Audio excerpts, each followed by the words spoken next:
Hello and welcome back again to my YouTube channel, The Mommy Jajat Vlogs. For today's video, magbabahagi ako ng pangontra sa mga negative energies katulad ng sumpa, mga evil eye, o ang pag-cause ng pagsama ng pakiramdam, pagsakit ng ulo, hindi kayo makatulog. Marahil ay may mga taong nagpukol sa inyo ng mga yan, kaya dapat meron kayong mga pangontra laban sa mga yan. Dahil nakakaapekto yan sa ating pamumuhay, hindi tayo makakilos, wala tayong gana na gawin ang mga dapat nating gawin.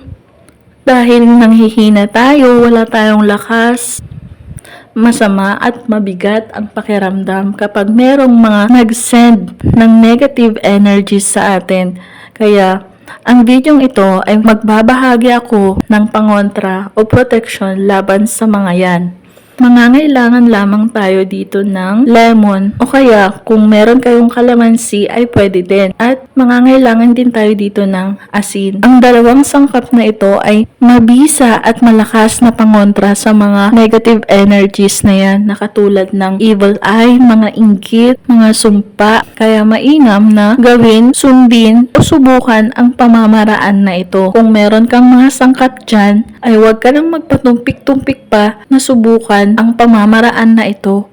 Kung ikaw man ay nakakaranas ng mga ganito, mabigat, masakit ang pakiramdam, masakit ang ulo, hindi ka nakakatulog, pag-aaway ng karelasyon mo, pag-aaway nyo ng mag-asawa, alat sa pera, kapag may dumating na pera, ang bilis na mawala, pagkamalas ng buhay, pagkakagulo ng inyong pamilya, pagkakaroon ng insomnia, hindi pagkasundo-sundo, mga lihim na inggit ng mga kakilala mo, mga kaibigan mo o mga kamag-anak mo, hindi natin alam na sila pala ay merong mga lihim na inggit o sama ng loob o mga galit sa atin.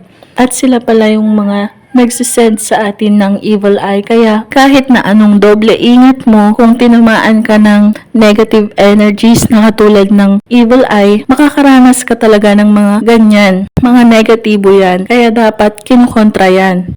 Kaya ang pamamaraan na ito na aking ibabahagi ay napakadali lamang. Hiwain ang lemon o kalamansi na meron ka at lagyan mo ito ng asin. At saka mo ngayon ito ikukuskus sa iyong dalawang palad. Habang kinukuskus mo ang iyong dalawang palad ng lemon o kalamansi na may asin, banggitin lamang ang chant na ilalagay ko ulit sa screen.